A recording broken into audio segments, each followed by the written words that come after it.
Today's വ്ലോഗിന്റെ പുതിയൊരു വീഡിയോസിലേക്ക് ഏവർക്കും സ്വാഗതം. ഞാൻ നുനിസ് വലിയാറ. ജീവിതശൈലി രോഗങ്ങൾ തടയുക എന്ന ലക്ഷ്യവുമായി മലപ്പുറം ജില്ലാ ഭരണകൂടം ഒരു ക്യാമ്പയിനുമായി മുന്നിട്ടിറങ്ങിയിരിക്കുകയാണ്.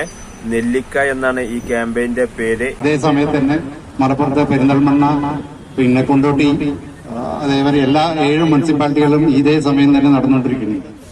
അപ്പൊ ഇതിന്റെ ഒരു പ്രസക്തി എന്ന് പറഞ്ഞാൽ, ഇതിപ്പോ നമ്മൾ ആവശ്യപ്പെടുന്നതെന്ന് പറയുന്നത് പഞ്ചസാര നിരോധിക്കാനോ ഉപ്പ് നിരോധിക്കാനോ ഒന്നല്ല. നമ്മൾ ഇതിന്റെ അളവ് കുറയ്ക്കുക. കഴിയുന്നത് ഇപ്പോ 2 സ്പൂൺ ഉപയോഗിക്കുന്ന ഒരാളാണെങ്കിൽ അതൊരു 1.5 സ്പൂണിലേക്ക് കൊണ്ടുവരാം. അങ്ങനെ അളവ് താഴ്ത്തി നമ്മുടെ ഒരു ആരോഗ്യത്തിന്റെ സംരക്ഷണത്തിന് വേണ്ടി നമ്മൾ തന്നെ മുന്നോട്ട് വരണം എന്നുള്ളതാണ്. അപ്പൊ അതിന്റെ ഒരു ഭാഗമായിട്ടാണ് നമ്മൾ കലക്ടറുടെ നേതൃത്വത്തിൽ തുടങ്ങിയ ഒരു പരിപാടിയാണ്. ഇതിന്റെ പേര് നെല്ലിക്ക എന്നാണ് ഈ പരിപാടിയുടെ പേര്. അപ്പൊ മലപ്പുറം ജില്ലയിൽ മുഴുവൻ എല്ലാ പഞ്ചായത്തിലും എല്ലാ മുനിസിപ്പാലിറ്റിയിലും ഇത് നടത്താനാണ് നമ്മുടെ ഒരു ജില്ലാ ഭരണകൂടത്തിന്റെ ഒരു തീരുമാനം.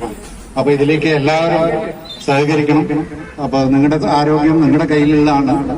അപ്പൊ കഴിയുന്നതും നിങ്ങളുടെ വീടുകളിലായാലും ശരി, എവിടെയായാലും ശരി, ഇപ്പൊ ഉപയോഗിക്കുന്ന അളവിനേക്കാളും 1 സ്പൂണെങ്കിലും താഴോട്ട് വന്നാൽ അത്രയും നിങ്ങളും നിങ്ങളുടെ കുടുംബക്കാർക്കും എല്ലാം അതിനൊരു ഗുണമുണ്ടാവുമെന്ന് നമുക്ക് തീർച്ചയായിട്ടും ഉണ്ടാവും. അപ്പൊ ഇങ്ങനെ ഒരു സംരംഭം ഏറ്റെടുക്കുമ്പോൾ നമ്മളെ നാട്ടുകാരുടെ പൂർണ്ണ പിന്തുണ പ്രതീക്ഷിക്കുകയാണ്. അപ്പൊ ഇതൊക്കെ പറഞ്ഞുകൊണ്ട് ഞാൻ നിർത്തുന്നു. ഇനി നമ്മുടെ ഉദ്ഘാടനത്തിനായ മുനിസിപ്പൽ വൈസ് ചെയർമാൻ ഇവിടെ വന്നിട്ടുണ്ട്. അദ്ദേഹം നമ്മളോട് സംസാരിക്കും. ഒരു ഹോട്ടലിൽ അവര് ഇതിന് തയ്യാറാവുമ്പോൾ നമ്മളെ സംബന്ധിച്ചിടത്തോളം അവര് ഹോട്ടലിലോ അല്ലെങ്കിൽ റെസ്റ്റോറന്റിൽ കയറുമ്പോൾ അവര് തീർച്ചയായിട്ടും നമുക്കറിയാം അതൊരു തർക്കത്തിന് ഇടവരുത്തുന്ന ഒരു കാര്യമാണ്.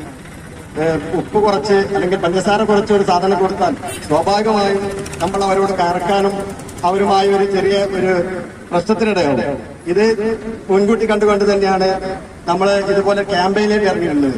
നമുക്കറിയാം ജീവിതശൈലി രോഗങ്ങൾ, പ്രത്യേകിച്ച് നമ്മളെ മലബാർ ഏരിയയിൽ ഏറ്റവും കൂടുതലുള്ളത് ജീവിതശൈലി രോഗങ്ങളാണ്. മുൻകാലത്ത് ഉണ്ടായിരുന്ന കാര്യങ്ങളെ അപേക്ഷിച്ച് ഇന്ന് വളരെയധികം കൂടുതലാണ്. പ്രഷറായിക്കോട്ടെ, പ്രമേഹമായിക്കോട്ടെ, ക്യാൻസർ ആയിട്ട് എല്ലാ കാര്യങ്ങളും നമുക്കറിയാം. നമ്മുടെ ചുറ്റുഭാഗങ്ങളിലും എത്രത്തോളം ഡയാലിസിസ് സെന്ററുകളാണ് പോലെ പൊന്തിയിട്ടുള്ളത്. ഇതെല്ലാം കാണിക്കുന്നത് നമ്മുടെ ആരോഗ്യകരമായ പിന്നോക്കാവസ്ഥയാണ്.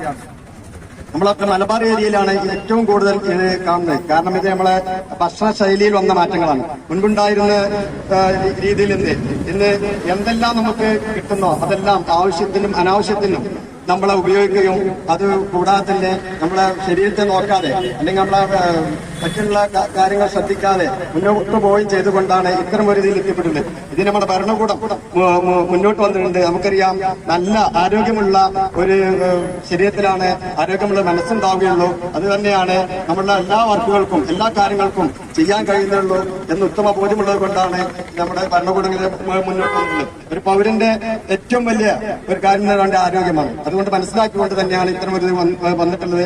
അതുകൊണ്ട് കൂടുതലായൊന്നും വീട്ടുപരത്തി എന്ന് പറഞ്ഞാൽ ഇതിന്റെ ഔപചാരികമായ ഉദ്ഘാടക നിർവഹിച്ചായി മാത്രം അറിയിച്ചുകൊണ്ട് ഞാൻ നിർത്തുന്നു. നിങ്ങൾക്ക് നമസ്കാരം.